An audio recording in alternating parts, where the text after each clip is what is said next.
rarely do they start in a suburban location. If you're doing this right out of the gates, it may make you a bigger target. This one, Jason Bourne's running away from the guys trying to get him. Like, think about it. If the grid's down and it's been down for 3 weeks, take the old DVD player and throw it in the front yard.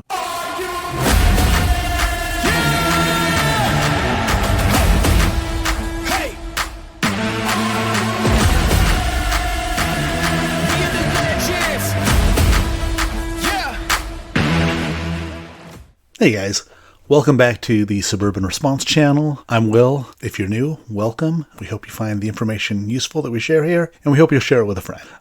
We're going to be doing part 2 in our series on security, and today I want to talk a bit about securing the perimeter of our homes and the outside. Got some more slides to share, so let's bring those up and we'll get to it. So we're going to talk about a few different things here and some different ideas. Again, these are not meant to be complete, the definitive, the be-all, end-all ideas. These are my ideas. These are things that I've thought about as I've walked around the different houses I've had in a suburban environment. We're very lucky in some ways to live in suburbia. I mean, there are a lot of reasons for that.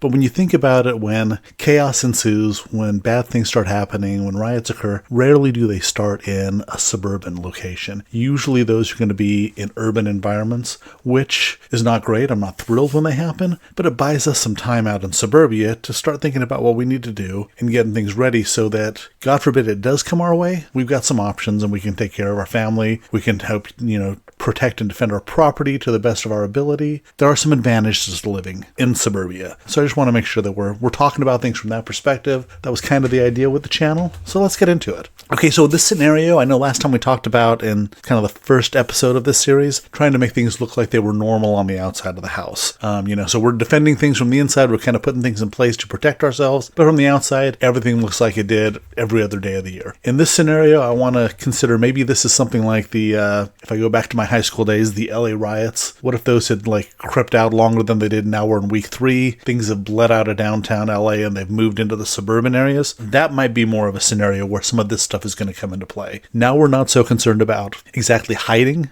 that we've got going on, but we're trying to put up some defensive perimeters. So that's the scenario I want you to consider. And just think about what thoughts that triggers in your mind. As we're looking at some of these examples, how would this play into your home or places that you would want to protect? I'm going to start off and just at the beginning say I'm going to encourage you, please share your thoughts and comments in the comments section below. We always love to have a good conversation in the community and learn from each other.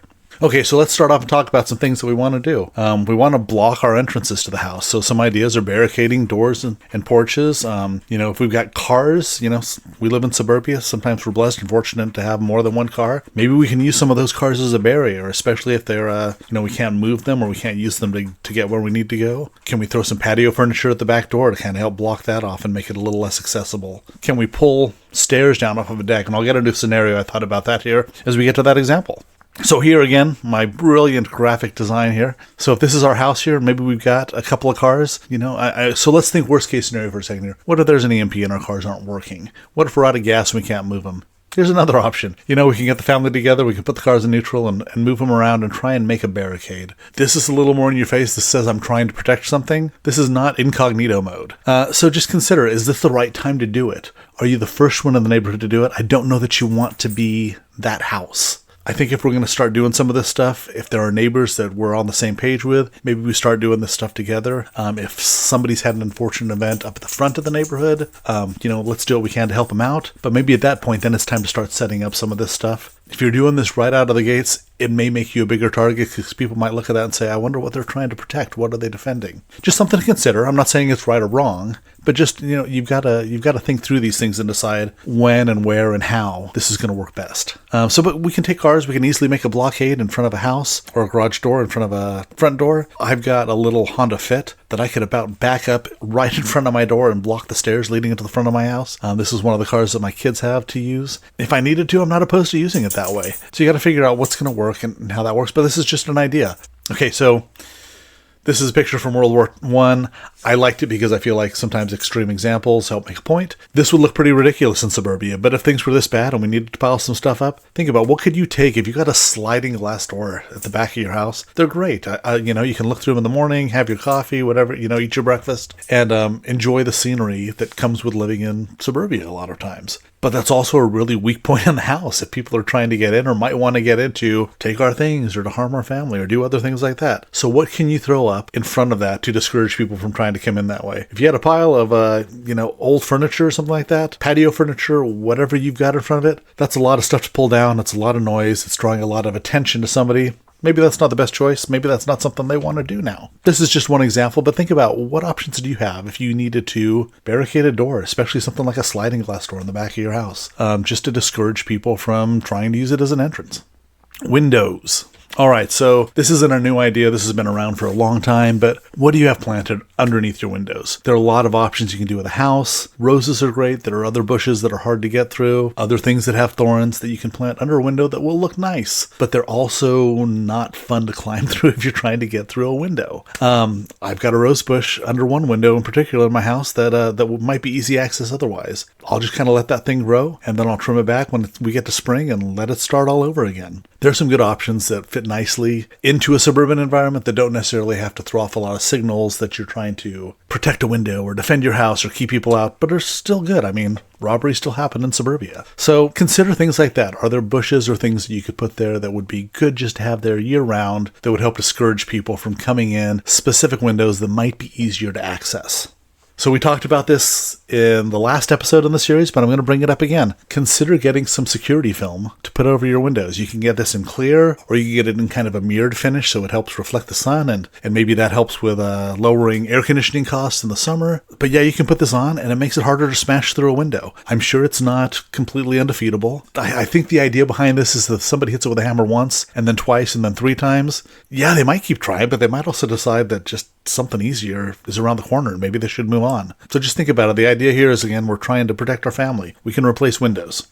Okay, so this idea honestly came from watching a Jason Bourne movie. I love a good action flick. You know, in this one, Jason Bourne's running away from the guys trying to get him, and he's hopping over roofs, and he's somewhere in the Near East, and they've got these walls between the homes that are right up against each other, lined with this cemented in place glass fragments. And he grabs some towels and wraps them around his hand and hops over this so he doesn't cut his hands, and that works great in the movies. I don't know how well that really works in real life, but I think there's an intimidation factor to this. This would certainly get someone's attention and maybe think twice about trying to scale over a fence. Or the scenario that I had when I was thinking about this is the house I was living at had a deck that was high enough that it was up off of the ground, but you could still kind of reach up and grab it and maybe pull yourself up onto it. So I knew that with a saw, I could pretty easily come out and pretty quickly remove the stairs. Again, I'm thinking like a scenario where things have been bad for weeks and, the police are tied up with a million other things, and getting to my house, if something goes down, is probably not first, second, or third on their list. So it's up to me to take care of my family. So I could take those stairs out, so now somebody can't just come running up the back steps there. I could even put some things in the way of where the stairs were to kind of block that up a little bit. But I thought, what if I took some concrete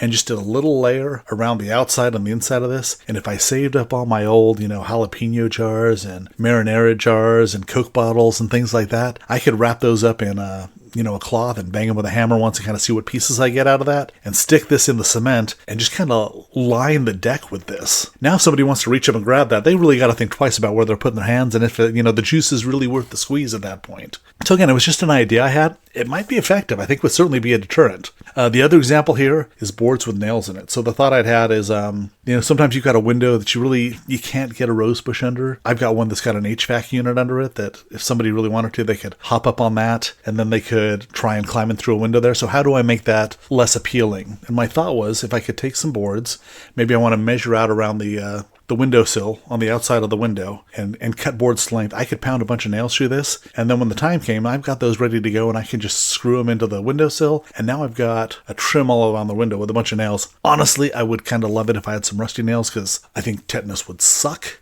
But now, so if somebody really wants to get through that window, if I've got this unbreakable film on it, if I put some boards and things on it like we talked about in the last episode on the inside, if they really wanted to, if they were really determined to try and get through that window, they could probably smash through that film enough eventually to get it opened up and torn down. They could try and get through the wood, but now they've got to climb through this trim of nails. If I got some like 2 or 3 inch nails sticking out of that, it's going to be tough. It's going to be ugly. If they're halfway through that thing, I can jerk a knot upside their head real quick before they got time to think about it and they actually get through the window and can do anything to my family. Be creative with this. These are just a couple of ideas, but yeah, I think they could be effective.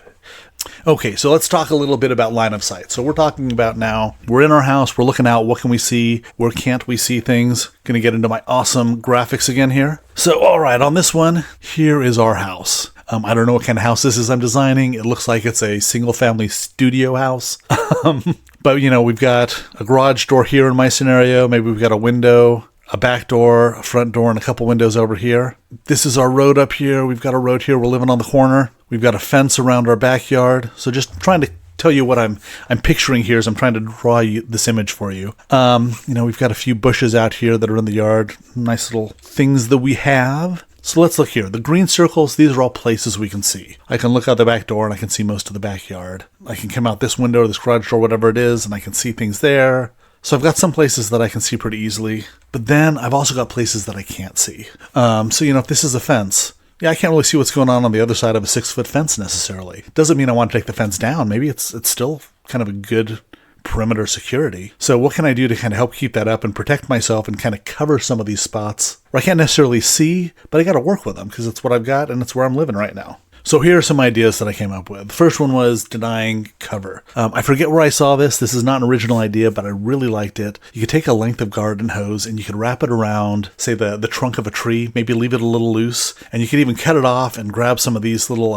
additional, hose fixtures so you could screw it in. And then about every inch you want to go through, you're going to put a nail through the hose in this direction, and then go another inch and one over here, and then another inch going over this way. So about every 3 inches, you've got a nail, which is just a little more difficult for a grown man to kind of kneel down on. So you've got this wrapped around a tree, and now somebody tries to kneel down, they're facing, and hide behind that tree, they're facing some nails, and it's not a comfortable situation. Could you defeat it? Sure. My guess is if you could take a knife, you could probably cut through it and throw the thing away. If you wanted to work it around, you could unscrew the hose and kind of throw it away that way. But again, now they've got some situations here where they've got to stop. This is kind of breaking up whatever their current thought process is. They've got to deal with something else. And you kind of see it. You know what's going on. So you're definitely slowing people down and making it hard for them to try and hide behind things while they're sneaking up towards your place. We've got some other perimeter security ideas. So we've got cameras, tripwires, motion and solar, sensor lights. We can lock our fences. We're going to talk about that one because I think that one gets overlooked a lot. Yeah, let's talk about some spike strips and some barbed wire and some things we could do with that. Okay, so this is one thing that I've seen and I love. I think if I ever get to buy my forever house, this is something I'm probably going to do. I just like the idea of having a hedgerow that's harder to get through. This one's kind of short here, I get, but I would want to grow mine taller. And then have a fence on the other side. And you can do this whichever way you want. Maybe you want to see the fence. Maybe you'd rather see the bushes. But either way, you've got 2 layers you've got to defeat now. So either you're going through a hedgerow that's harder to navigate, and then you got to get over a fence. And in this case, it even drops down into the yard. So that's even more challenging. Or maybe they're going to get over the fence and now they've got to try and see if they can hurdle the hedgerow, or if they've got to try and climb down through the hedgerow and then get out of there. Either way, it's going to slow them down. It's not going to be fun. There are probably easier options out there. Okay, so let's talk about some tripwire options. I like these a lot. I've got some things like this. The idea is you set up a tripwire somewhere around your perimeter, maybe somewhere that you can't see easily. And if somebody hits the tripwire, it's going to release this mousetrap. It's going to break the glow stick. And now you've got a visual signal that something's happened over in the area that you set this tripwire. One thought I'd had about these and that I like is if you get 4 different colored glow sticks, you could have right side, left side, front, and back. And depending on which color goes off, you kind of know where that's coming from.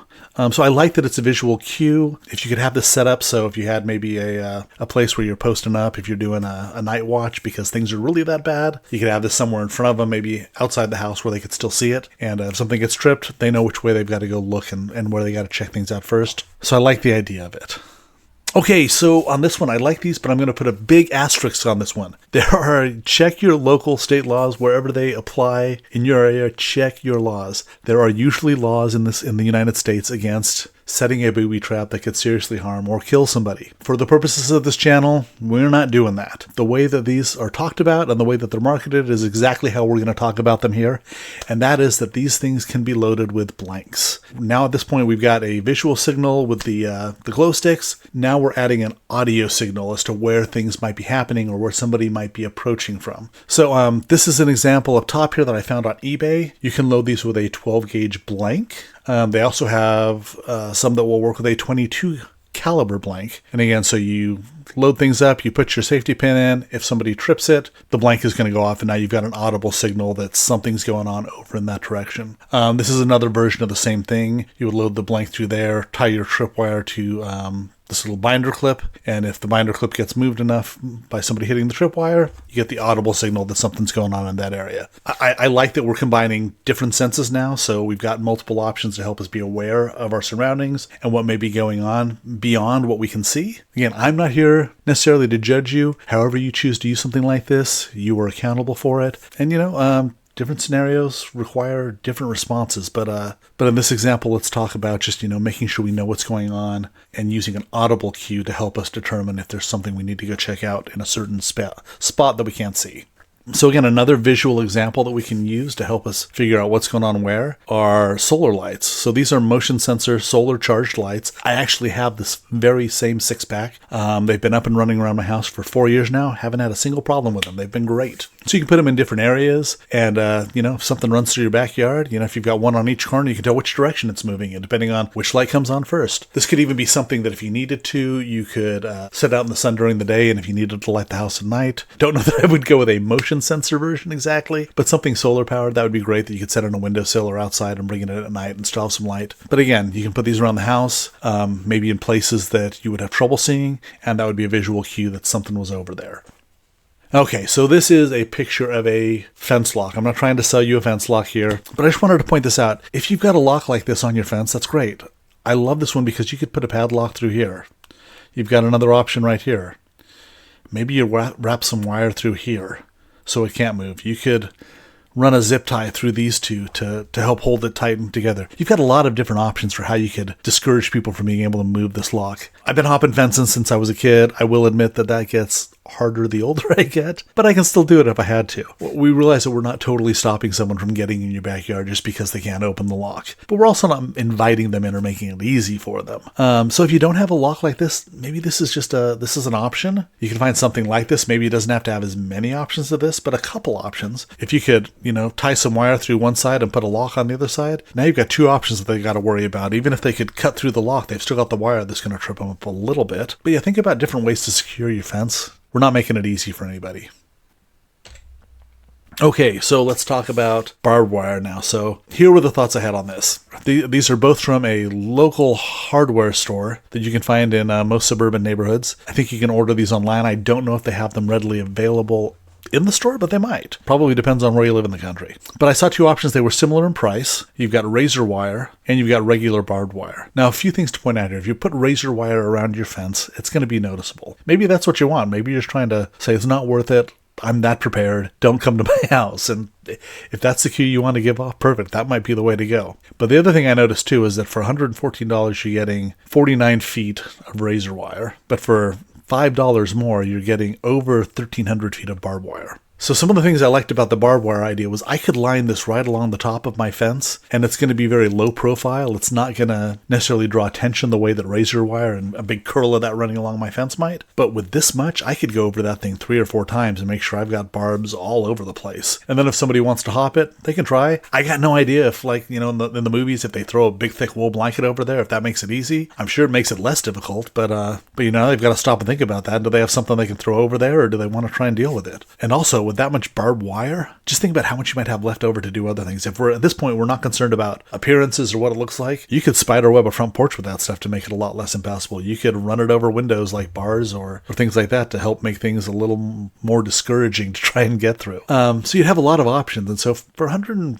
let's add tax, maybe $130. You got a lot of options to work with there. So think about it. That one might be a useful tool to have on hand. So another thing you can do if we're talking perimeter defense, signs. This is more kind of a mental thing. This is going to be more kind of a psychological aspect, because you don't necessarily have to be able to do any of these, but you want people to stop and think about it and decide, is it worth it to try and keep moving forward? Like, honestly, some of the ones I really like here are the private property. If you can read this, you are within range. I kind of like that because I feel like it says, not only do I know that you're there, but I also know how far I can reach out and touch something if I have to. And it makes them think you got skills, whether or not you actually do. These don't have to be signs you purchase. You could spray paint this on cardboard or plywood or something like that and put it out when the time comes. That does mean you're going to have to maybe have a little extra piece of plywood around. Another one, if we think back to let's say early 2020, when there was a global event going on. I'm going to dodge some words here, but a lot of us were really nervous about that and what it was going to turn into at first. And fortunately, it didn't turn into much. But you think about, what if you put out a sign that said, biohazard warning or something like that? Especially if there was a scenario like that going on, people are going to stop and think about that too, and they're going to have to decide if it's worth moving forward, if they would rather go around and find somewhere else. But these can be effective in certain things, and it's a good first layer if you want to reach out a little further and try to discourage people from even coming close to your home. All right, so the gray man theory. We'll probably get into this in another video at some point in the channel because it's something that's been talked about in the preparedness community forever and a day now. But this is the idea of blending in. So a lot of the things I've thrown at you right now are not blending in.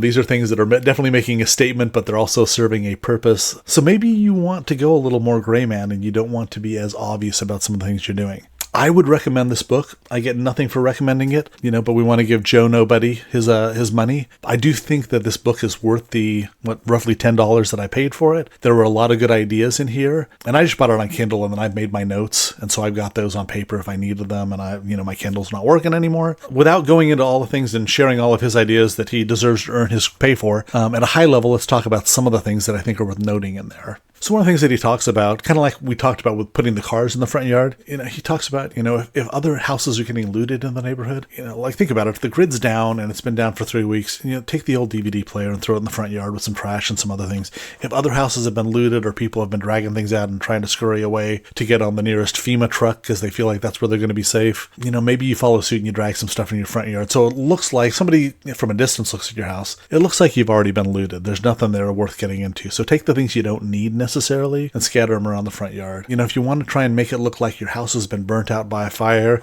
he goes into a bit more detail on this, but there are ways, you can use some combinations of black and brown and gray spray paint to make it look like there's smoke damage on the house. You can drag some boards and insulation out into the yard and, sear the boards, burn them with a torch or in a fire, and scatter some insulation around. Those are some of those visual cues that make people think a house or property has been burnt out. And kind of like we talked about in the episode 1, this is where I got the idea. If you can put some cardboard or some plywood over the windows on the inside and black them out, so now if somebody's looking at the house, there's no light that they're really seeing. It just looks like things are blacked out in there.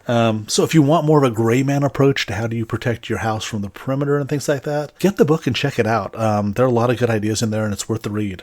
Another thing you can do is if we're in a really bad situation, think Hurricane Katrina now, and people are going through the worst parts of town that have been hit the hardest. We've got different groups that'll go through and they will tag houses like this that they've searched. So if some of that starts popping up in your area, maybe beat them to the punch and tag your house first. If you've got a few neighbors that are willing to go in and do this with you too, so it looks like somebody's already been through your street, even better. Maybe you can dodge some of that, the exposure there. While these are interesting to look at, let's talk a little bit about what they mean. So this is a good reference. At the top section, you're going to put the date and the time that the house was looked at. To the right or at 3 o'clock, we're going like a clock here, you're going to put any hazards that are present in the house. So, you could list anything that might be pertinent there. Rats is one that I think a lot of people don't like, so maybe that's a deterrent. Down below, at 6 o'clock, you would have, were there any people in the house and how did we find them when we got there? So you could say 0 survivors, 0 corpses, or, you could make up whatever number you wanted there. Again, if you're thinking kind of a biological scenario, that's what we're going through. Maybe you want to fake a number and put some corpses there. Maybe that keeps people from wanting to go investigate any further because they don't know how the corpses got to be there. And then at 9 o'clock, they've got the team that went through and investigated. So you know who's in your area and working. You could put something there. When in doubt, I would say, like they've got like this one here, NOPD, New Orleans Police Department. Know your local police department, and just, you could put if you're living in Phoenix, you could be PPD. We're not so concerned with being completely honest in this scenario. We're just trying to get people to leave us alone and let us do our thing. So yeah.